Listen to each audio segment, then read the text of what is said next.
Okay, let's unpack this. Have you ever really stopped to think about luck? Not just if you have it or if it's, good or bad, but what it actually is. Mm.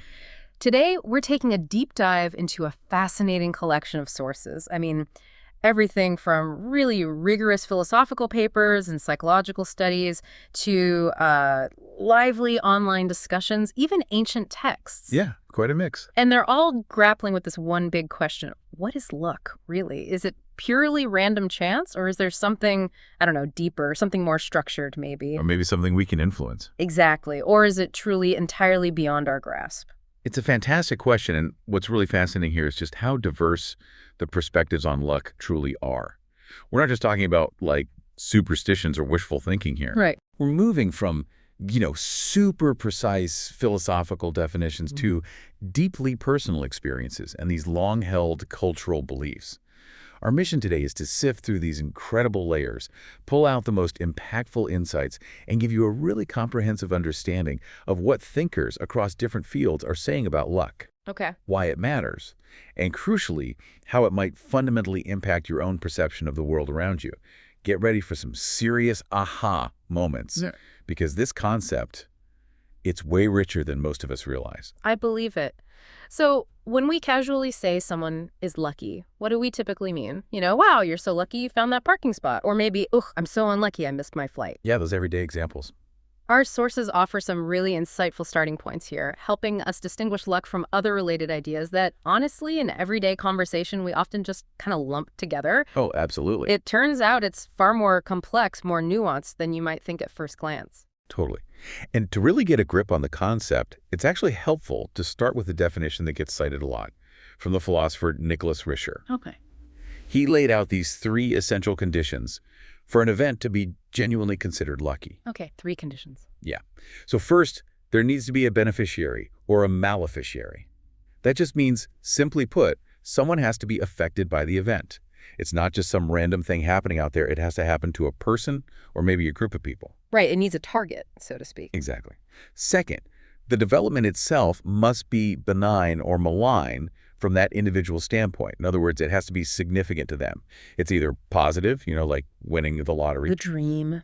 or negative, like losing your wallet. If it doesn't matter to the person, it's not really luck. It's like the difference between a pebble falling in a forest no one cares versus a pebble falling right on your toe. Okay, got it. Beneficiary significance.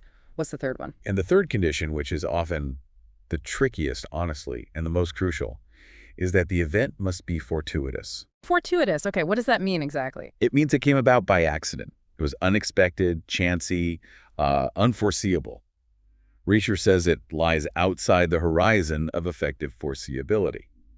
This is where luck truly separates itself from other kinds of events. It's about that element of pure, unlooked-for chance. So it's not just that something good or bad happened to you, but that it happened in a way you really couldn't have predicted or controlled. Can you give us an example? Like, how does that fortuitous part really play out? Certainly. Risher offers a great illustration with the card player. Imagine someone accidentally picking the wrong card in a game. Maybe their hand slipped, and it leads to a loss. We'd intuitively call that unlucky, right? Yeah, definitely. Bad break. Because it was an accident, an unforeseen slip, totally beyond their conscious intention or skill at that moment. Now, compare that to someone picking the wrong card simply because they didn't know the rules well, or maybe they were just bad at the game. That's merely unfortunate. The outcome losing is the same in both situations. But the explanatory rationale, the reason why it happened, is fundamentally different. In the first case, it was random chancy. In the second, it was down to a lack of skill or knowledge. Right. One's an accident, the other's, well, incompetence, maybe. Exactly. So the key insight from Risher is that luck isn't just any random event, but a specific type of unforeseen, impactful event that happens to someone. And that separates it from mere accidents or, on the flip side, hard-earned success. Okay, this is where it gets really interesting for me, because our sources kept highlighting how often luck gets confused with fortune or even fate in just everyday talk. Yeah, we blur those lines. We use these words almost interchangeably, don't we? But what's the deeper nuance there? What are we actually missing when we just lump them all together like that? That's an excellent point to dig into, because telling these concepts apart is really fundamental to understanding the philosophical depth of luck. According to Risher, fortune, often implies getting something through, like hard work and business acumen. Okay, so effort is involved. Exactly. Think of a successful entrepreneur, someone who builds a huge company through relentless effort, smart strategic decisions, good investments. That's fortune. It's a positive outcome, sure, but it's largely a result of their intentional actions and skills. Right. Winning the lottery, though, Yeah. that's the quintessential example of pure luck. It requires zero effort, no special skill, and it's entirely down to chance. Makes sense. Let's consider another comparison he makes. Marrying into a wealthy family. If you actively, diligently, woo someone from a wealthy family and marry them, research says that's a matter of fortune. It involves your persistence and effort. But imagine you and a very wealthy individual are the only survivors of a sudden, totally unexpected shipwreck. You end up stranded on a desert island together, fall in love, and eventually marry. That, he says, would be lucky. Wow, yeah, the circumstance is completely different. The key is the unexpected, unearned circumstance. Your efforts, your wooing skills, were totally irrelevant to the initial setup, the shipwreck itself. Similarly, passing an exam because you're a capable student, you studied hard, you were prepared, that's fortunate. Your effort paid off. Right. Your effort and ability were the main drivers, not some random beneficial event popping up out of nowhere. The defining difference is the degree to which intention, effort, and skill actually played a role in the outcome. Okay, that clarifies luck versus fortune. But what about fate? That feels like it adds an even heavier layer, something like predetermination. Precisely. When we talk about fate, it brings in this notion of an outcome being preordained or, destined to happen, completely regardless of chance or any individual effort. Like it was written in the stars. Exactly. Inheriting millions by fate would suggest it was always meant to be, a pre-written chapter in your life's story, rather than just a random lucky break or something you achieved through hard work. It completely removes that element of fortuitousness we talked about. Because if it was fated... It was always going to happen. You couldn't have influenced it one way or the other. It wasn't accidental or chancy at all. Okay. And then there's the relationship between luck and just pure chance. How do those two differ? Good question. While chanciness definitely relates to objective probabilities, the mathematical likelihood of an event occurring luck connects more to what philosophers call modal closeness of alternatives. Modal closeness. Okay, that sounds a bit academic. What does that mean in plain English? Right, it does sound a bit technical. Basically, modal closeness means how easily an event could have been different in very similar alternative realities, or what philosophers sometimes call possible worlds. Ah, okay. Like the what-ifs. Exactly like the what-ifs. Think about a game of chance, like roulette. If your number doesn't come up, okay, it's just chance that you lost. It happens. No big deal, usually. Right. But if your number very nearly came up, say the ball landed on the number right next to yours, we often attribute that to bad luck. Oh, yeah, definitely. So close. Right. The outcome was modally close to being different and better for you. This intuition, where we focus on how close a different outcome was, aligns more with this modal understanding of luck, rather than just looking at the raw probability of your number hitting in the first place. So it's not just the odds, but how near the miss was. That's precisely. And empirical studies actually back this up. They show that people's judgments about luck can diverge quite a bit from their judgments about pure statistical chance. We perceive events differently based on how easily they could have swung the other way, not just their initial probability. That distinction is key. It's not just the probability of this specific outcome, but the probability of alternative outcomes in slightly different, very nearby scenarios. That makes so much sense. It really is less about the cold, hard numbers and more about that what-if factor, how fragile the outcome felt. So, armed with these foundational distinctions, luck versus fortune, fate, and even pure chance philosophers have obviously gone even deeper. Deeper. They've developed these specific, rigorous theories to really try and nail down what luck entails. It's clearly not just a gut feeling for them. They've tried to give it a solid framework. Let's dive into some of the leading ideas that attempt to capture this slippery concept with a bit more precision. Absolutely. And one of the most influential contemporary theories out there is Duncan Pritchard's modal account of luck, often just called ML. The core principle of ML is that an event E is lucky for a person S if E occurs in the actual world we live in. But it would not occur in nearly all the close possible worlds where the initial conditions are basically the same. Okay, so it happened here, but almost didn't happen in slightly different scenarios. Exactly. This highlights what Pritchard calls event relative risk. The key insight here is that For an event to be truly lucky, it has to be kind of fragile. If things had been just slightly different, that event wouldn't have happened.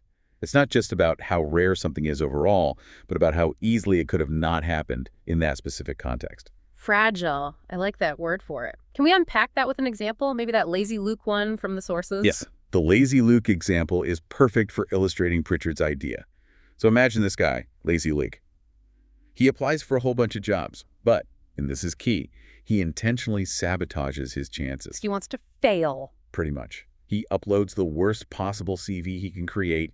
He specifically checks that there's an overwhelming number of better qualified applicants for each position he applies to, and he generally does everything he can think of to ensure he won't get a job. His goal is basically to not get hired. Okay, weird goal, but all right. Right.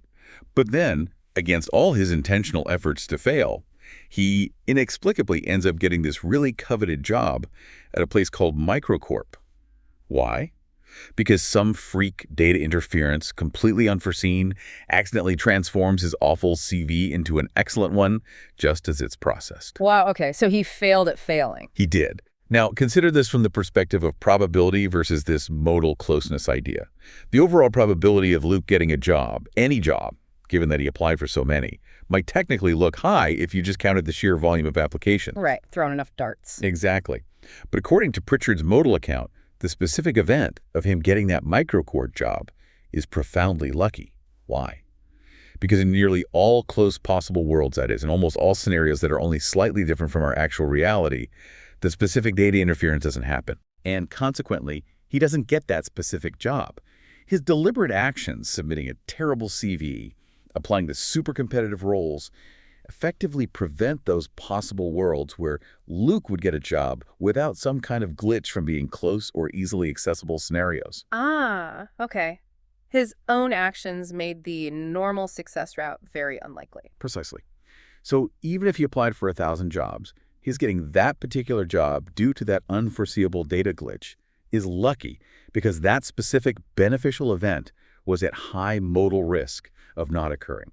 It was a very fragile outcome, dependent on that fluke. That's a fantastic way to illustrate it. It really clarifies how luck isn't just about how rare an event is in general, but about how easily it could have not happened for that specific individual involved in that specific way. Yeah. So Pritchard even distinguishes between different types of luck based on this modal fragility. Right.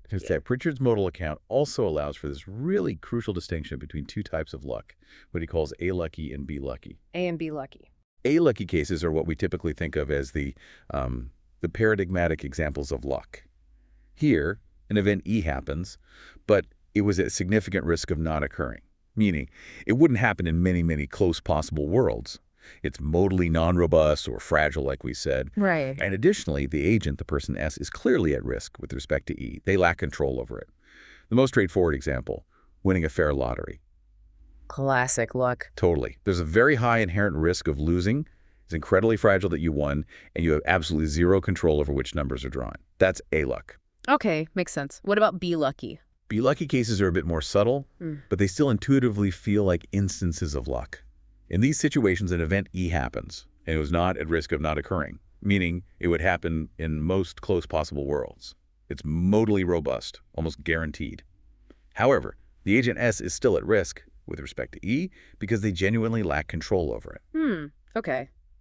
Guaranteed but still lucky. How does that work? Imagine winning a lottery that, completely unbeknownst to you, was secretly rigged in your favor. You're actually guaranteed to win from the start. Ah, okay. So the event itself, your winning, wasn't at risk of not happening. It was certain. But from your perspective, you had no control over the process. You certainly didn't know it was guaranteed. And you were operating under the assumption it was a normal game of chance. Right. You still felt like it was pure chance. Exactly. And we still intuitively say you were lucky to win, even if we later find out it was fixed. The B type of luck captures that precise intuition. Even if the outcome was guaranteed, if you didn't control it and you were operating under perceived risk, it still feels like luck. That rigged lottery example is so illuminating. It truly highlights how our perception of control plays such a massive role in what we label as luck, even when the outcome itself is actually baked in. So what about theories that focus even more directly on that element of control, maybe putting it right at the center of the definition? That brings us neatly to the lack of control account of luck, often just called LCAL. This theory is pretty straightforward in its core idea. An event E is lucky for an agent S if and only if E is beyond, or at least significantly beyond, S's control. And E is significant for S. Simple enough. No control, plus it matters. Luck. That's the basic formula. It sounds compelling in its simplicity, doesn't it? If you couldn't control it, and it mattered to you, then it must be luck. Yeah, it seems intuitive. Now, the concept of control itself, well, it can be a bit slippery. While we often treat it as just this primitive notion we all intuitively grasp, our sources actually dig into specific forms of control to clarify its role within LCL. Okay, like different flavors of control. Sort of. One form is effective control. This is when an agent A has a clear aim for something, let's call it B, to be in a certain state, S. And A has the disposition, the capability, to cause B to be in that state, S. And crucially, B is in state S because of A's disposition. Okay, direct cause and effect based on skill or intention. Exactly. Think of a skilled driver safely navigating their car through traffic. They have the aim, get there safely, the disposition, steer, brake correctly, and the car's movement is a direct result of their actions. That's effective control, direct, intentional, causal influence. Got it. What's the other kind? Another important form is tracking control. This is when an agent A monitors a situation B, and this monitoring has two key parts. An epistemic or informational component, where A gathers relevant info about B. Like watching or listening. Right. And a dispositional component, where that gathered information then enables A to perform goal-directed actions. A good example would be a spy who systematically eavesdrops on an enemy's communications to gain crucial intelligence. They're not causing the enemy's actions. No, not directly. But their information gathering and the subsequent actions they take based on that information give them a profound form of control over how things unfold. Often, effective and tracking control work together, especially in dynamic situations with feedback loops. So, when we talk about luck arising from a lack of control, according to LCL, it means we're at risk regarding an event because we simply lack either or both of these forms of control over something significant. That makes a lot of sense, especially distinguishing between directly causing something and influencing it through information and tracking. But hang on, if lack of control is the only real criterion, along with significance, it feels like there could be some intuitive counterexamples, right? Things that fit the definition, but we wouldn't call lucky. You're absolutely right to pick up on that. LCL faces some pretty significant critiques, precisely because while lacking control seems necessary for luck, it often fails as a sufficient condition. Meaning it's not enough on its own. Exactly. Consider the sun rising tomorrow. It's definitely an event entirely beyond our control, right? And it's profoundly significant for us. I mean, life as we know it depends on it. Yet we don't typically consider the sunrise to be a lucky event. It's just a predictable natural occurrence. Yeah, no one says, wow, lucky us, the sun came up again. Right. Or take another example. A young child being fed dinner by their reliable, loving parents. Getting fed is hugely significant for the child's well-being, their survival even, and it's largely beyond the child's control. But again, given the parents' reliability and the routine nature of the event, we wouldn't usually say it's lucky that the child gets dinner. No, that just seems normal, expected. Exactly. These examples highlight that LCL's definition is probably too broad. Luck, arguably, arises specifically when an agent is at risk with respect to an event, because they lack control over something significant. But not every significant event that's beyond our control qualifies. The predictable nature of the sunrise or the reliable care from parents seems to remove that element of risk or chanciness or fragility that feels core to our intuition of what luck really is. That's a crucial distinction. So predictability or reliability seems to matter too. If control isn't the whole story, what about the raw numbers, the probabilities? Does the likelihood of something happening, how likely or unlikely it is, factor into our understanding of luck? Does that offer a more complete picture, maybe? It absolutely does, and that's where the probability account of luck enters the conversation. In its simplest form, this view suggests that an event's luckiness is basically a direct function of two things: its importance to an individual and its low objective probability of occurrence. So the rarer and more important, the luckier it is. That's the basic idea. It's pretty intuitive, right? If something is incredibly improbable and it benefits you, it must be lucky. If it's improbable and bad for you, it's unlucky. Seems straightforward. However, this simple view also runs into some challenges. Let's go back to our friend Lazy Luke for a second. Okay, the guy who tried to fail but got the microcore job. Right. Now, if we only looked at the overall simple probability of him getting any job, given his huge number of applications, that probability might actually be quite high, statistically speaking. Yeah, sheer volume might make it likely he lands something. Exactly. So if we strictly followed the simple probability view, this could imply that his success in getting a job is not particularly lucky, which directly clashes with our strong intuition that his specific microcore success, the one brought about by that bizarre data interference, was incredibly lucky. Yeah, the way he got it felt super lucky, even if getting any job was probable. Precisely. It highlights that raw objective probability alone might not fully capture our common understanding of luck. It misses the specific context, the how. So how do probability theories deal with that? Well, this is why some theorists have moved towards what are called subjective probabilistic accounts, sometimes labeled SP1 or SP2. These accounts argue that luck is fundamentally a perspectival notion, meaning it's based not just on objective odds, but on the agent's low degree of belief or the evidence they actually had for the event occurring. Ah, so it's about what you expected or had reason to expect. Exactly. It shifts the focus from the grand cosmic probability to your personal epistemic state, what you knew or believed. Okay, give me an example of that. Sure. Imagine you suddenly receive a huge check in the mail from a secret benefactor you never even knew existed. From your perspective, that's incredibly lucky, right? Absolutely. Life-changing luck. Because you had no knowledge, no reason whatsoever to believe it was coming. So for you, it was a very, very low probability event based on your evidence. But now think about it from the benefactor's perspective. They meticulously planned the donation, arranged the transfer intended for you to get it. From their perspective, it's not lucky at all. It was a highly probable intended outcome based on their actions and knowledge. Right. They knew it was coming. No luck for them. Precisely. Now, a fascinating, maybe slightly unsettling consequence of this subjective view is this. If you're a staunch fatalist, someone who firmly believes that absolutely everything that happens is predetermined and couldn't have happened otherwise, then from your perspective, you might conclude you are never lucky. Because for you, everything that happens is, by definition, highly probable or even certain. Nothing is truly unexpected if it's all fated. Whoa. So your whole worldview could eliminate luck for you. According to this subjective probabilistic view, yes. It powerfully illustrates that luck isn't just some objective fact about statistical frequencies out there in the world, but it's also deeply intertwined with our knowledge, our expectations, our evidence, and our personal perspectives. So what does this all mean for us trying to get a handle on luck? It seems like these different theories, while each offering a distinct lens, focusing on modal closeness or lack of control or probability, they often seem to converge on a core idea, don't they? They really do. It feels like luck generally involves some element of possibility or an outcome that isn't fully determined or controlled by the individual involved, and it often has some kind of unlikelihood associated with it, at least from one important perspective. It's this really interesting blend of objective reality and subjective experience. Precisely. You've nailed it.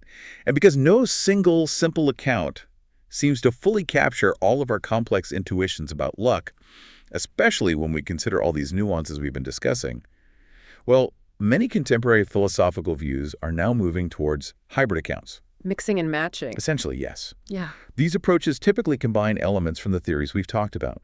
For instance, you see many views pairing a lack of control condition with modal conditions focusing on both control and fragility. Philosophers like E.J. Kaufman and Neil Levy have worked on theories like that. Okay. Others might integrate subjective probability with these factors, as suggested by folks like Hales and Johnson. The goal is really to build a more robust, more comprehensive framework that accounts for the truly multifaceted nature of luck that we've been exploring. It needs to acknowledge its objective statistical side, its objective experiential dimension, and how dependent it is on specific circumstances. It's about finding that sweet spot that can encompass all the subtle ways luck seems to manifest in our lives.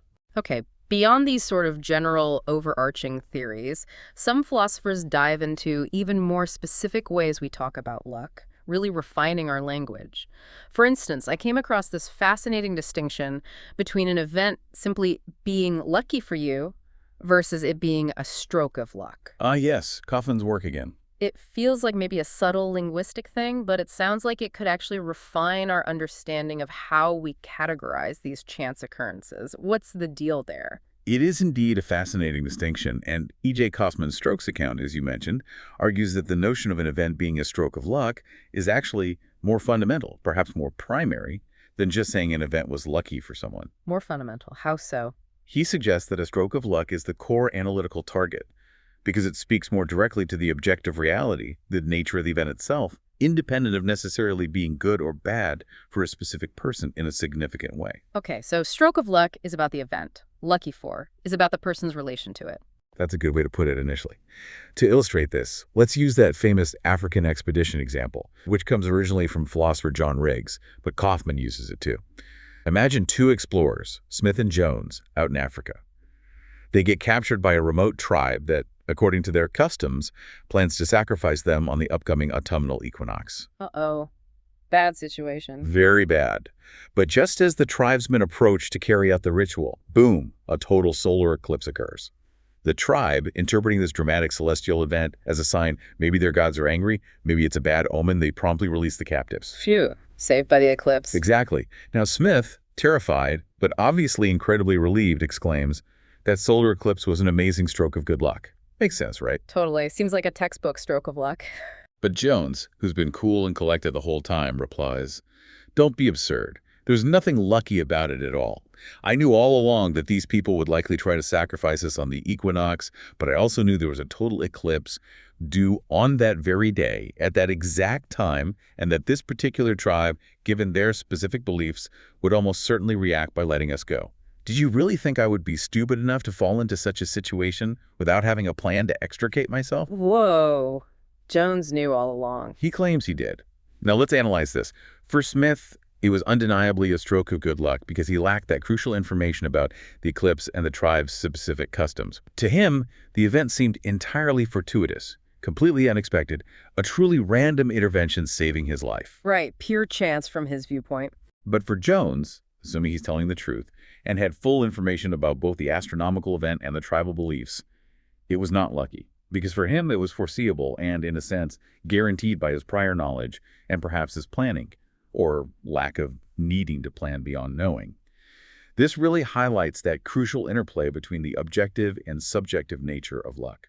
So the eclipse itself wasn't inherently a stroke. Well, the eclipse itself was bound to happen when it did, right? This is a predictable astronomical event. So objectively, its occurrence wasn't lucky in the same way winning a truly random lottery is. Pritchard, for instance, would likely align with Jones's perspective here, emphasizing that a subjective lack of information doesn't automatically make an event objectively lucky. A stroke of luck, in this view, points to something truly modally fragile or improbable in itself, regardless of who happens to know what. That's a powerful way to put it. The stroke feels more like an objective characteristic of the event's chanciness, less about individual ignorance. So how does this strokes account handle events that aren't like direct immediate causes but still seem to be part of a chain of luck, like downstream consequences? That's a great follow-up question. Kaufman's strokes account also explains that an event is lucky for S can be disjunctive. That means it can either be a direct stroke of luck itself or it can be an indirect consequence of a stroke of luck. Okay, indirect. How? For example, maybe Evan's safety isn't directly a stroke of good luck for me. But let's say my becoming positioned to save him was due to a stroke of luck. Perhaps I happened to be in the right place at the right time, only because I took an unexpected detour due to unforeseen traffic, which was a stroke of bad luck initially, but positioned me perfectly. In that case, Evan's safety becomes lucky for me as a consequence of that initial stroke of luck, my detour. Ah, so the luckiness transfers down the chain. In a way, yes. The idea is that an event can be lucky for someone, not because the event itself is a singular stroke of luck, but because it's a significant positive consequence stemming from an actual stroke of luck that happened elsewhere or earlier in the causal chain. Okay. To elaborate a bit more technically, Kaufman introduces this concept of the primary contribution relation. This is where an event is a chief contributor to another outcome, even if it's not strictly speaking the direct cause. For instance, think about Sarah's husband tragically dying due to a reckless driver. The reckless driver's behavior contributed significantly to Sarah becoming a widow, but it didn't directly cause her widowing. It caused her husband's death, which then, as a consequence, led to her widowhood. Right, there's an intermediate step. Exactly. This primary contribution relation is seen as objective and mind-independent, distinct from simple, direct causation. And it helps us map out how genuine strokes of luck can have these cascading effects, making other subsequent events lucky for or unlucky for someone down the line. Okay, that makes sense. Does it apply to longer processes too, like not just single events? Yes, absolutely. The account also has the flexibility to consider composite events, a whole series of events, as strokes of luck. Let's think about the drawing marbles example from the sources. Imagine you're playing a game where there's a large jar of marbles, and only 1% of them are green. You get to draw one marble per trial with replacement, and you win if you draw a green one. You play 450 trials. Okay, 450 chances at 1% odds. Right. And imagine, over those 450 trials, the green marble is never drawn.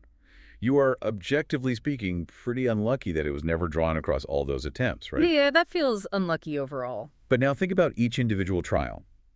Was failing to draw the green marble on trial, #17, a stroke of bad luck? Probably not. There was only a 1% chance of winning on that single trial, so failing isn't particularly noteworthy as a stroke. The same goes for trial, #18, #19, and so on. Right, missing a 1% shot isn't a huge shock each time. But Kaufman argues that the entire 450 trial process of failing to draw a single green marble is, as a whole, a stroke of bad luck for you. Why? Because before the trials even began, the objective probability that at least one green marble would be drawn over the course of 450 attempts was actually quite high, roughly 99%, in fact. Oh, wow. So it was almost certain you should have won at least once. Statistically, yes. So the overall failure of the entire composite process to yield even a single green marble was objectively unlikely and definitely bad for you, even if no single component trial qualified as a stroke. This allows the concept of a stroke of luck to apply to aggregate or extended events, not just isolated incidents. It provides a more robust framework for understanding maybe long-term trends of good or bad fortune that are made up of many small events. That's really neat, applying it to the whole sequence. Okay, any other refinements to how we talk about luck? There's another interesting refinement proposed by Lee John Whittington. He suggests a critical distinction between subject-relative luck and subject-involving luck. Most traditional philosophical accounts, as we've seen, tend to focus on subject-relative luck. This is typically phrased as, event E is lucky for subject S. Like the examples we've used, lucky for Smith, lucky for me. Exactly. Examples would be, it was lucky for Seth MacFarlane that he missed his flight on September 11th. Clearly an event that was good for him. Or, it was unlucky for Christopher Walken that he apparently turned down the role of Han Solo. An event arguably bad for him, career-wise. In these cases, luck is a property of an event in relation to a specific individual, and it's typically understood as being good or bad for them in a personal, significant way. Okay, that seems standard. What's the other kind? Whittington argues that subject-involving luck is actually more philosophically interesting and perhaps more fundamental. This type is typically phrased as, it is a matter of luck that S-fess, where S represents an action S performs, or a state S is in. It's a matter of luck that... Okay, how is that different? An example might be, it is a matter of luck that Blue believes truly that there is a sheep in the field. This kind of luck can be present even if the event itself is insignificant or carries no real personal value, good or bad, for Blue. Think of the absurdist raffle example mentioned in some discussions. Imagine you win a raffle, but the prize is utterly meaningless to you. Maybe it's just a plain gray rock. Okay, not exactly a windfall. Right. Winning has no positive significance for you. You don't care about the rock. But it's still undeniably a matter of luck that you won, given the random nature of the draw. Your winning involved luck, even if it wasn't lucky for you. I see the difference. It focuses on the luck involved in the action or state itself, not its value to the person. Why does this distinction matter philosophically? It's particularly useful, Whittington argues, in understanding epistemic luck, which is luck concerning knowledge and belief. We touched on this with the Gettier cases earlier. Right, the fake barn guy. Exactly. In those famous philosophical puzzles, someone might end up with a true belief, but it's considered lucky that their belief is true because, for example, they just happened to glance at the one real barn in a field full of convincing fakes. The truth of their belief, that's a barn, is clearly a matter of luck, even if believing that specific true thing isn't particularly good or bad for them in the ordinary sense of personal benefit. Okay, it separates the luck in the belief from the value of the belief. Precisely. It helps us see how luck can undermine whether something genuinely counts as knowledge, even when it doesn't carry a direct personal positive or negative value. And this also circles back nicely to a critique of the simple lack of control account, LCAL, why it fails to provide sufficient conditions. Remember the sun rising or the child being fed dinner. Those aren't considered lucky, even though they're significant and beyond control. Whittington's distinction helps explain why. While significant and uncontrolled, they arguably lack that element of subject involving contingency or risk for the agent's specific state or action in the same way that winning a raffle or accidentally spotting the real barn does. The sunrise isn't lucky that it happens, it just happens predictably. Okay, here's where it gets really interesting for me. Because these theoretical distinctions, strokes of luck, subject involving luck, modal closeness, they aren't just academic exercises spinning wheels, are they? They seem to have profound real-world implications for some really big questions, like moral responsibility, what we can truly claim to know, even how we perceive our own lives and successes or failures. If luck isn't just purely random, and it's tangled up with these deep philosophical considerations that challenge our basic notions of control and knowledge, how does it actually intertwine with our own agency and how we judge ourselves and others? This feels like it takes us into some very deep, maybe uncomfortable waters. You've actually hit on a crucial point. Let's dive into moral luck, which is a problem famously articulated by the philosopher Thomas Nagel, among others. The intuitive idea, which is deeply ingrained in our sense of fairness and justice, is that people should really only be morally judged for what is truly under their control. Right. If you couldn't help it, you shouldn't be blamed or praised, maybe. Exactly. That feels right. Yet in reality, the outcomes of our actions often depend heavily on factors entirely beyond our control, on luck. And this creates a profound tension. For example, think about a reckless driver who, through sheer bad luck, causes a fatal accident. They might be judged far more harshly, legally and morally, than an equally reckless driver who, by sheer good luck, manages to get home without causing any harm at all. Even if their internal state, their intention, their level of recklessness was exactly the same? Precisely. Their moral character, their choices were identical, but the outcome, significantly influenced by luck, leads to vastly different moral judgments and consequences. That's the core problem of moral luck. Can we make that clearer with the truck driver examples from the sources? Yes, those are very illustrative. Consider the reckless truck driver comparison. Imagine one driver, let's say they're equally intoxicated and irresponsible, speeding down a usually very quiet country road late at night. By sheer misfortune, an unexpected pedestrian suddenly appears out of nowhere and the driver hits them. Tragic. Okay. Now compare this to another equally reckless driver in the exact same state of intoxication, speeding down a notoriously busy high street during rush hour and hitting a pedestrian there. Okay, same recklessness, different context. Right. Intuitively, we might say the first driver was incredibly unlucky to hit someone on that normally deserted road. It feels almost like a tragic fluke, a terrible stroke of bad luck. But it feels like a real stretch, doesn't it, to say the second driver was similarly unlucky? Yeah, driving like that on a busy street, hitting someone feels almost predictable, not unlucky. Exactly. And the modal account of luck helps explain why. The crucial difference isn't in their level of control. Both were equally reckless and out of control. The difference lies in the modal profile of the situation.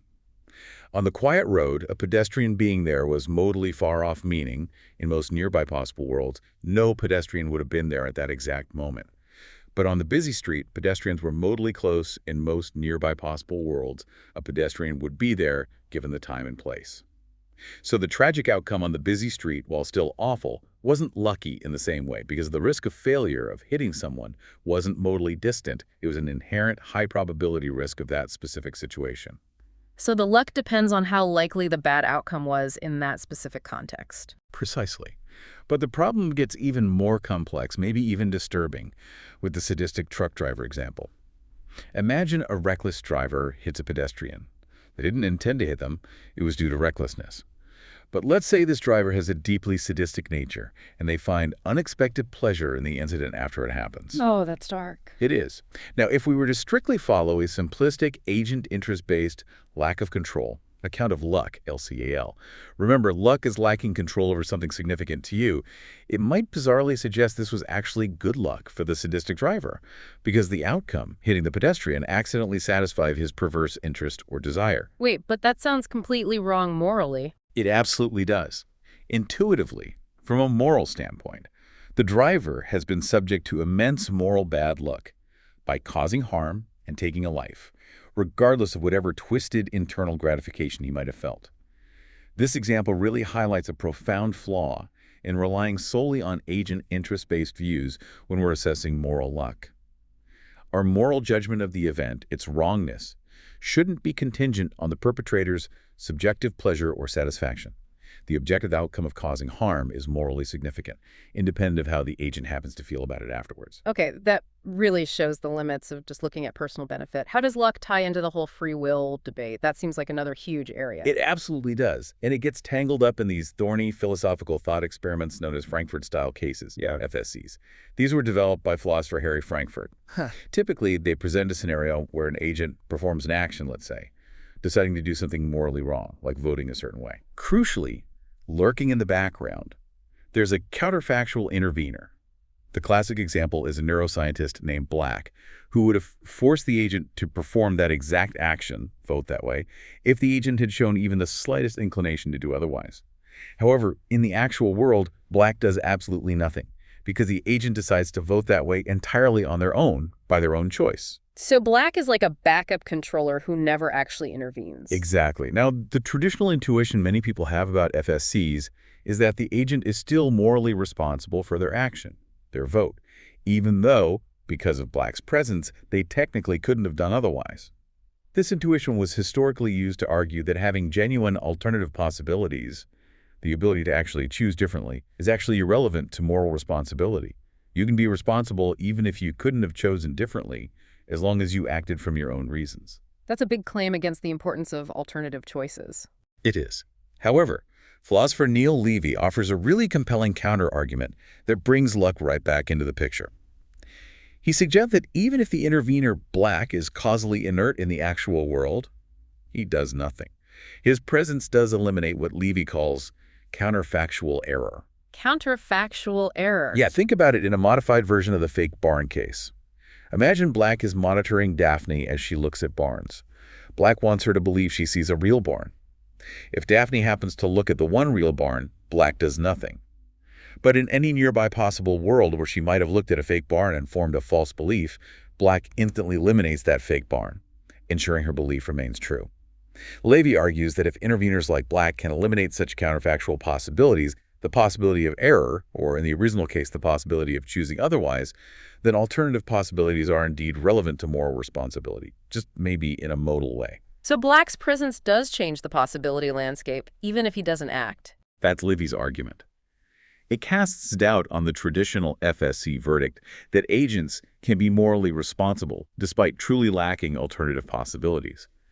It suggests that maybe the intervener does eliminate relevant alternative possibilities, just not in a causally direct way in the actual sequence of events. This could make the agent's choice, in some sense, a matter of luck, that they happen to choose the path Black wanted without Black needing to intervene. Wow, okay, that complicates the free will picture significantly. It does, and this connects directly to what Alfred Mealy calls the luck problem, specifically within the free will debate. Imagine Bob is agonizing over whether to cheat on an exam. If we assume libertarian free will, meaning given the exact same past circumstances and laws of nature, Bob genuinely could have decided to cheat or decided not to cheat, then whichever decision he ultimately makes seems, at some fundamental level, a matter of luck. Because nothing in the past determined it. It just happened. Exactly. If the prior conditions were identical for both potential outcomes, what made him tip one way rather than the other in that final moment? It looks like luck. This raises serious questions about his direct moral responsibility for cheating, because it seems his choice wasn't sufficiently up to him or grounded in his character in a way that fully supports responsibility if it just boiled down to a moment of indeterministic chance. It poses a significant challenge for libertarian views of free will, which typically require exactly those kinds of truly open alternative possibilities for genuine moral agency. So luck pops up even at the heart of our decisions. What about knowledge? You mentioned epistemic luck earlier. Right. Beyond morality, luck plays an absolutely critical role in epistemology, which is the philosophical study of knowledge. This is generally known as epistemic luck, and it basically describes how the presence of certain kinds of luck can undermine a belief's status as genuine knowledge, even if the belief is true. The fake barn case again. That's a classic example. You're driving through Fake Barn County, a landscape filled with dozens of expertly crafted, visually indistinguishable fake barns. But by sheer chance, you happen to glance out your window at the one genuine barn in the entire field and form the true belief, that's a barn. Your belief is true. You are looking at a real barn. Correct. Your belief is true. But is it knowledge? Most epistemologists would say no. It's considered lucky that you formed a true belief in that specific context. Why? Because you could have so easily been mistaken. In nearly all nearby possible worlds, if you had looked just a few feet to the left or right, or a second earlier or later, you would have seen a fake barn and formed the exact same belief, but it would have been false. Your connection to the truth is too accidental, too fragile. So the luck undermines the knowing part. Precisely. And this problem, illustrated by gettier cases like the fake barn scenario, has led to the development of a significant branch of contemporary epistemology called anti-luck epistemology. The core aim of this approach is pretty much what it sounds like: to define knowledge, at least partly, as a cognitive success, a true belief that is not lucky in the relevant way. Okay, so how do they define not lucky? Generally, in this view, a lucky cognitive success means that cognitive failure forming a false belief instead is modally close, like in the barn case, being wrong was just a glance away. Conversely, a non-lucky cognitive success, which is what genuine knowledge requires, means that cognitive failure is modally far off. Your true belief needs to be robust against close counterfactual possibilities of error. So knowledge needs to be stable across slightly different scenarios. That's the idea. It suggests there might be a continuum of epistemic luck, and genuine knowledge is only compatible with very low degrees of this kind of luck. It implies a really deep connection between truth, belief, and the stability or reliability of that truth connection across various possible scenarios. Your belief needs to be true, not just by accident. Wow, okay, that's a lot to consider about how luck messes with morality and knowledge. So, given all this, if luck isn't just purely random, and it's affected by these deep philosophical considerations that challenge our notions of control and knowledge, can we actually, make our own luck, as the saying goes? What do our sources say about the role of skill, preparation, and maybe our own intentions in seemingly creating more fortunate outcomes for ourselves? That's a fantastic, really practical question that tries to tie all these theoretical threads back to our actual lives. And our sources offer some fascinating insights here, especially when you look closely at the intricate interplay between skill and luck. Let's maybe look at it first through the lens of expected value, EV, a concept used a lot in games like poker or in financial investing. Expected value. Okay, how does that work? Expected value is essentially calculated like this. You take the probability of winning the amount you'd win, and subtract the probability of losing X, the amount you'd lose. It gives you the average outcome you'd expect if you repeated that situation many, many times. Okay, the long-run average. Exactly. So in poker, if analysis shows your current hand has an EV of, say, plus $600 in the long run, that's what you're statistically entitled to expect to earn from that situation over time. Now, if you actually win, say, $1,000 in that particular hand, you're considered lucky in that instance. Why? Because the outcome, $1,000, exceeded the statistical expectation of $600. It highlights that luck often manifests when the realized result is in excess of the realized result over what one is entitled to expect, based purely on skill and the objective probabilities of the situation. So luck is the bit that's above what skill predicts, or below, if it's bad luck. It's the deviation from the expected value based on skill. This then brings us to the related concept of fallible skills. Because let's face it, even the most highly skilled actions aren't 100% guaranteed to succeed every single time. Right. Nobody's perfect. Exactly. For instance, maybe my skill at hitting a particular badminton smash means I hit the shuttle exactly where I want it to go 95% of the time when I execute it correctly. That inherently means that 5% of the time, even when I'm exercising my skill perfectly to the best of my ability, I'll miss or make an error. My failure in that 5% doesn't suddenly negate my skill. No, it just means the skill isn't foolproof. Right. And this really complicates the simple control view of luck, LCL, because arguably we're never fully in control of our actions, always achieving their desired outcomes, especially in complex situations. So if I'm in a crucial badminton game and maybe I make 20 out of 20 of those smashes successfully, when based on my known 95% average, I'm only expected to hit, say, 19 of them, then arguably a significant portion of that perfect success streak is attributable to good luck, not just my baseline skill. The outcome happened more frequently, modally speaking, than we expect them to, given an agent's skill. Some of that success is skill, the rest is luck running hot. So even for a master, there's still an element of luck involved in consistently hitting peak performance, performing above their average baseline. But then how does that relate back to making your own luck? Are we just talking about reducing the impact of bad luck, or can we actually generate good luck? That's a great clarifying question.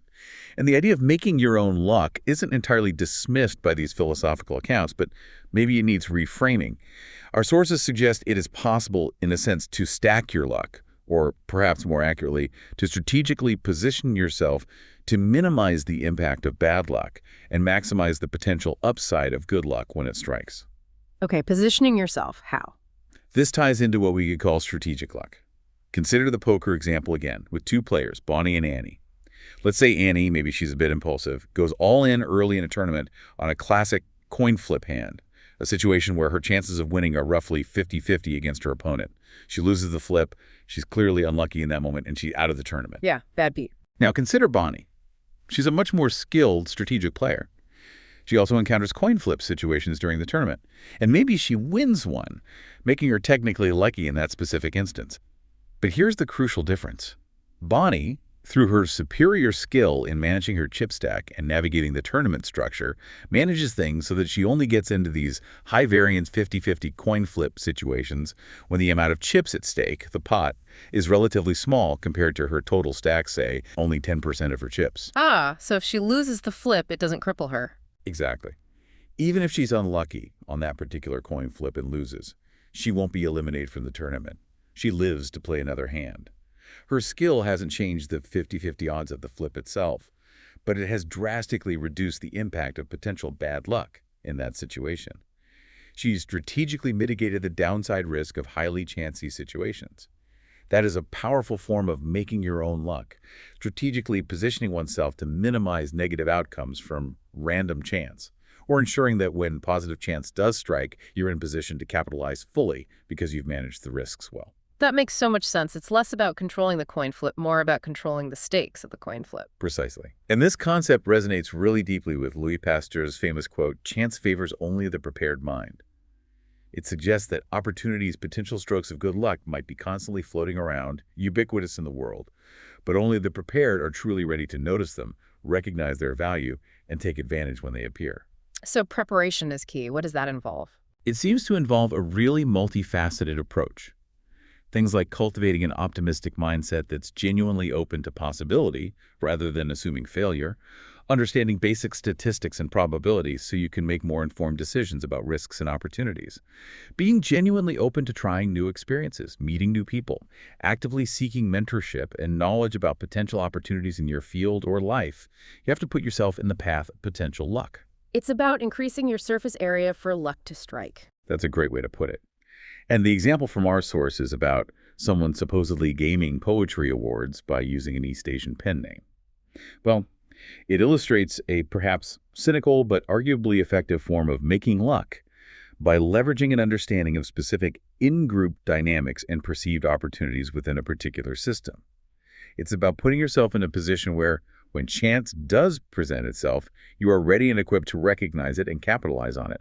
Or effectively influencing the fortuitous happening of events in your favor through preparedness and strategic action, rather than trying to directly control the chance event itself. That's a profound shift in perspective. It's not just about what objectively happens, but how we're primed to react to it, or maybe even to see it in the first place, which naturally shifts us away from purely objective definitions of luck towards the highly subjective experience of it. How does our mind perceive luck? Are we inherently biased in how we attribute it to ourselves or others, or even in how we describe the exact same event? That's a crucial next step in understanding luck, because psychological studies reveal some really significant cognitive biases, and framing effects are definitely at play when we think about luck. Research consistently shows that people will judge identical scenarios objectively the same as lucky or unlucky, depending entirely on how the information is framed. That is, whether it's presented in a positive light or a negative light, even if the underlying facts haven't changed at all. Framing, like how you tell the story. Exactly. A really compelling example is the Tara Cooper lottery study conducted by philosophers Hales and Johnson. They gave participants a scenario about a woman, Tara Cooper, buying a lottery ticket for the megabuck lottery. Now, when the scenario was framed positively like this, Tara Cooper hit 5 out of the 6 winning numbers in the megabuck lottery. Participants overwhelmingly considered this event lucky about 83% of the time. Okay, hitting 5 out of 6 sounds pretty lucky. It does. But then they gave another group the exact same objective outcome, but framed it negatively. Tara Cooper missed 1 out of the 6 winning numbers in the megabuck lottery. When framed that way, the event was considered lucky only 29% of the time. Wow, that's a huge difference for the exact same result. Isn't it? Think about that for a moment. The objective reality of hitting 5 numbers and missing one is precisely identical in both scenarios. Yet, simply changing the frame from hitting 5, focusing on the gain, to missing 1, focusing on the loss, dramatically altered people's perception of whether it was lucky. This strongly suggests, as the researchers put it, that naive study participants rated the same scenarios as lucky or unlucky, depending on whether the information was presented positively or negatively. So our judgment is highly susceptible to spin. It seems so. And this poses a significant challenge to those traditional, purely objective theories of luck we discussed earlier. If they can't adequately explain this systematic and predictable mistake or bias in human judgment, it really shows that luck isn't just out there in the world. It's very much in the eye of the beholder, or at least in the framing of the description we use. That's fascinating. So it's not just the event, but the story we tell ourselves or are told about the event. Does this subjective element extend further? Like, could our belief in luck actually affect our lives in tangible ways? Absolutely seems to. Furthermore, there's some compelling evidence suggesting that the very belief in luck can sometimes act like a placebo. Now, this isn't about invoking some mystical force or new age positive thinking necessarily. Right, not magic. No. But it might function as a powerful self-fulfilling prophecy psychologically. If you genuinely believe you're a lucky person, it can subconsciously or consciously lead to more positive thinking patterns. It might enhance your persistence in the face of challenges. Oh, well, my luck will turn around. And it could actually improve your emotional responses to events, both good and bad. Oh, so. Well, this kind of optimistic mindset, fueled by a belief in good luck, might literally open you up to seeing opportunities you might otherwise miss if you were pessimistic. It could encourage you to take proactive actions. Why not try? I might get lucky. And help you rebound more effectively from setbacks, simply because you expect good things to happen eventually. A pessimistic outlook, perhaps linked to believing you're unlucky, might prevent you from even trying in the first place. So belief can change behavior, which changes outcomes. Plausibly, yes. And related to this subjective perception of meaning, Carl Jung's concept of synchronicity also ties in here. He describes synchronicity as a meaningful coincidence, suggesting a deeper, though explicitly non-causal connection between events that is often perceived by the individual as a form of luck or fate. Meaningful coincidence? Like what? It's when two or more seemingly unrelated events occur together in time in a way that feels profoundly significant or relevant to the observer, even though there's no discernible direct causal link between them. The classic example, you think of an old friend you haven't spoken to in years, haven't thought about for ages, and then moments later the phone rings and it's them. Whoa, yeah, that feels spooky or lucky. Right. Is it just luck, pure random chance playing out? Or is there, as Jung suggested, some deeper non-causal principle or pattern at play that our minds interpret as something more profound than mere coincidence? Often we attribute such events to a form of luck or destiny. It really speaks to our deep-seated human desire to find meaning and patterns, even in events that might be objectively random. We want there to be a reason, not just chaos. Exactly. And finally, on the subjective side, we encounter this deeply insightful and perhaps slightly troubling psychological phenomena identified by philosopher Sabine Roser, which she calls the unbearable uncertainty paradox, UUP. Unbearable uncertainty paradox. Okay, what's that? This describes a situation where, in contexts of really deep, prolonged uncertainty, think about anxiously awaiting a critical health diagnosis, or the outcome of a make-or-break career decision, people can reach a psychological tipping point. At this point, the uncertainty itself becomes so painful it acquires such inherent disvalue that they actually come to prefer a certain worst-case outcome over continuing to exist in that state of uncertainty, even if a positive outcome is still objectively possible. Wait, they'd rather know the bad news for sure than keep hoping for good news. Paradoxically, yes, in some extreme cases. Let's consider Roser's example of Angus, who fears he might have cancer and is waiting for test results. Normally, his rational preference order would probably be 1. Best case, knowing for sure he doesn't have cancer. 2. Middle case, being in the uncertain state where he can still hope for the best. And 3. Worst case, knowing for sure he does have cancer. Okay, that makes sense. Hope is better than confirmed bad news. Usually. But under the intense psychological grip of the UUP, his preference ordering tragically flips. He still prefers knowing he doesn't have cancer above all else. But then, surprisingly, he comes to prefer knowing for sure that he does have cancer over staying in the continued state of agonizing uncertainty. As Roser puts it, in this paradox, the worst case seems to be more acceptable than the state where it is not yet materialized. Wow. Just to end the not knowing. Precisely. This phenomenon is apparently surprisingly widespread, and it highlights how a profound lack of control over an uncertain state can be so emotionally and psychologically unbearable that it actually overrides our rational preferences for outcomes.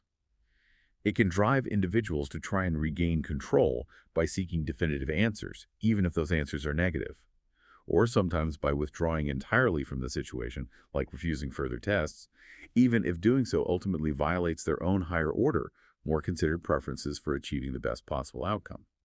It reveals the immense power of uncertainty itself on our perception of well-being, and by extension, on how we view the unfolding of seemingly lucky or unlucky sequences of events in our lives. That paradox is incredibly relatable, actually. It feels like our minds sometimes just crave certainty, even if it's negative certainty, over being stuck in that limbo of the unknown.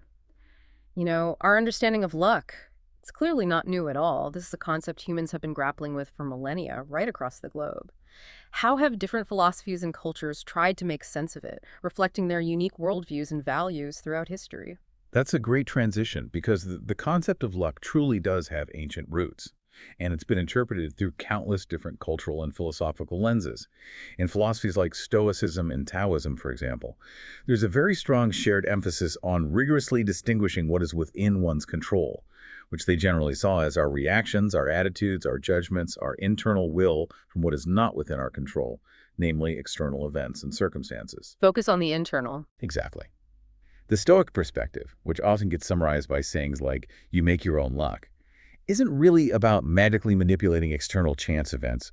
It's much more about rigorous internal preparation, building resilience, and cultivating virtue. You can't control whether a thunderstorm happens or not, so the Stoics argued it's counterproductive and irrational to expend anger, fear, or any other negative mental energy on the mere possibility of rain. So what should you do? Instead, you focus on what you can control.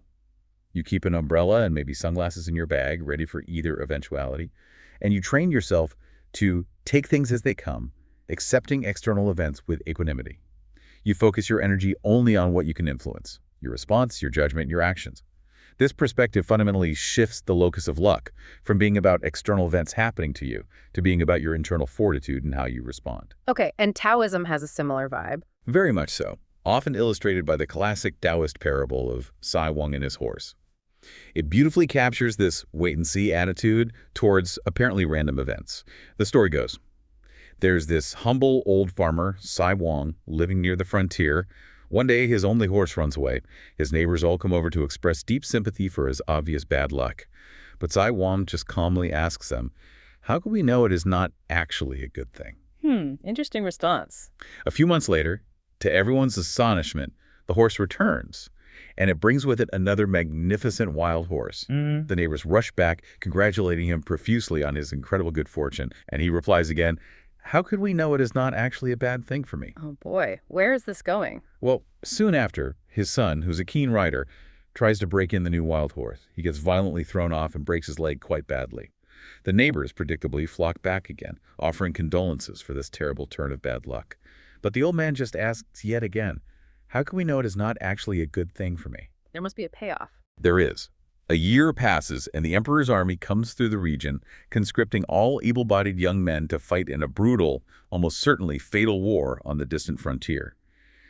Because of his badly broken legs, Sei Wing's son is spared from being drafted and likely killed in battle. Wow.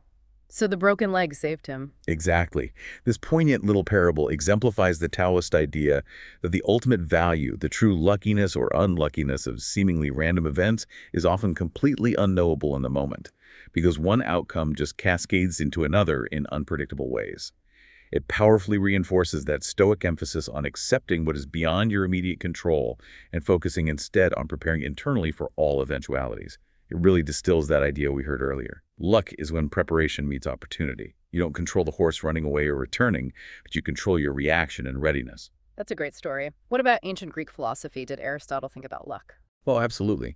Aristotle's view on luck, which is deeply embedded in his ethical framework, is also quite nuanced. He specifically questioned whether true happiness, or eudaimonia, which for him meant a flourishing, virtuous, well-lived life, could truly come about by mere luck. Could you be happy just by luck? While he definitely acknowledged that certain external goods, things like good health, reasonable wealth, maybe good birth of friends, were often necessary preconditions for the best possible life, he argued that continuous, sustained success that couldn't be attributed to intelligence, virtue, or some cultivated skill must ultimately be attributed to nature. For instance, maybe being born with a good nature or an inherently virtuous disposition. That wasn't luck, in his view, but an inherent predisposition. So innate qualities aren't luck. Right.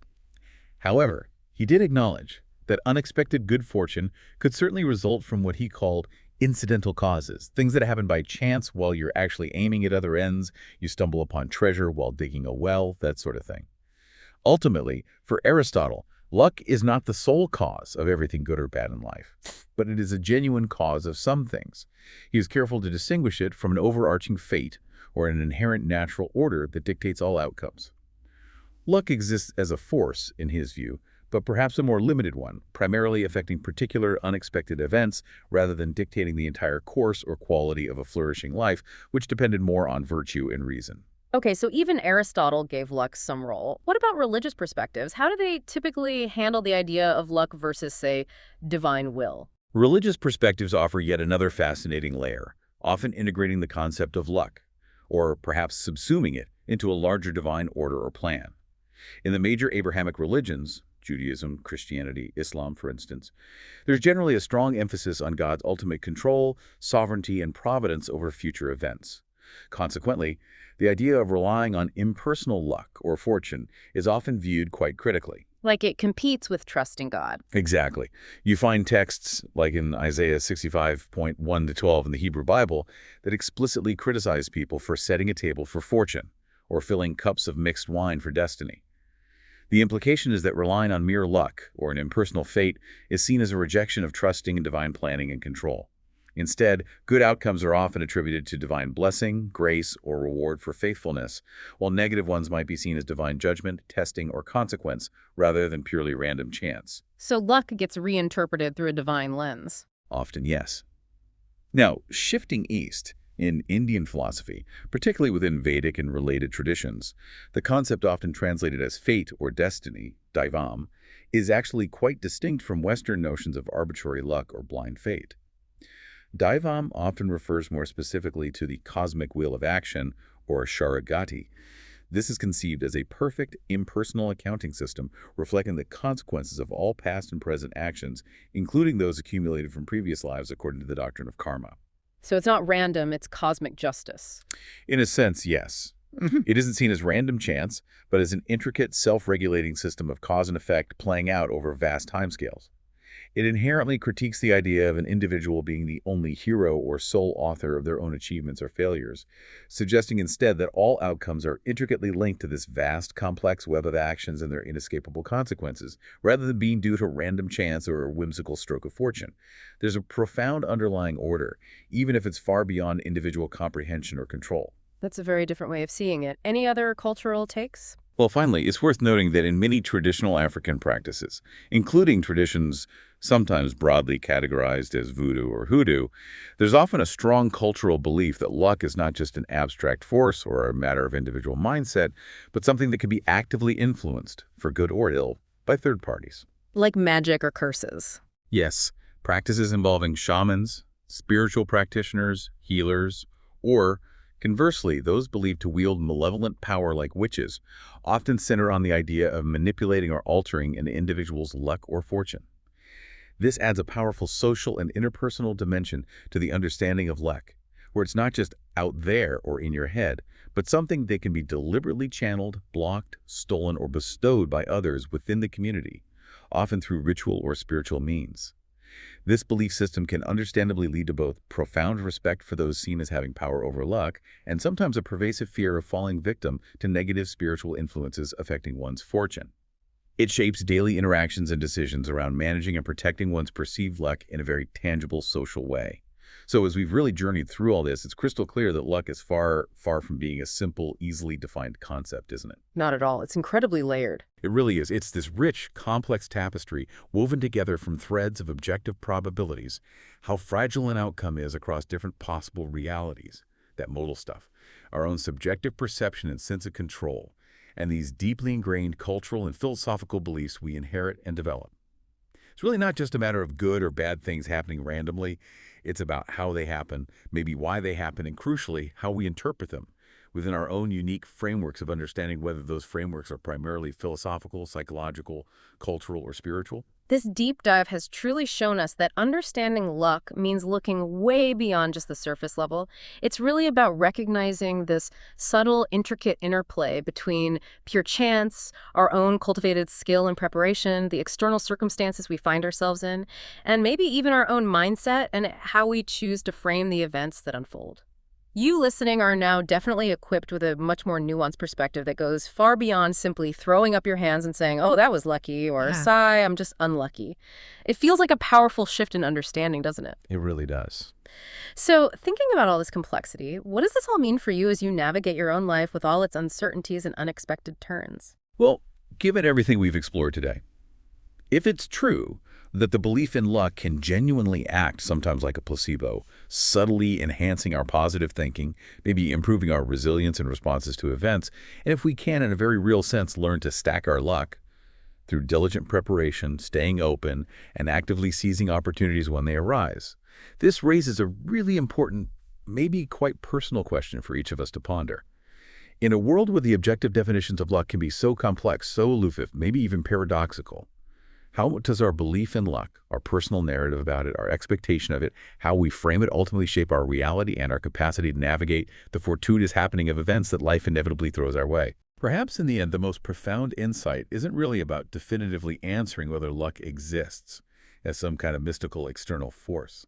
Maybe it's more about recognizing how our active engagement with and our deep understanding of its various dimensions, the objective, the subjective, the cultural, the psychological, can truly empower us to live more effectively, more adaptably, and perhaps even more gratefully in the face of all that inherent uncertainty.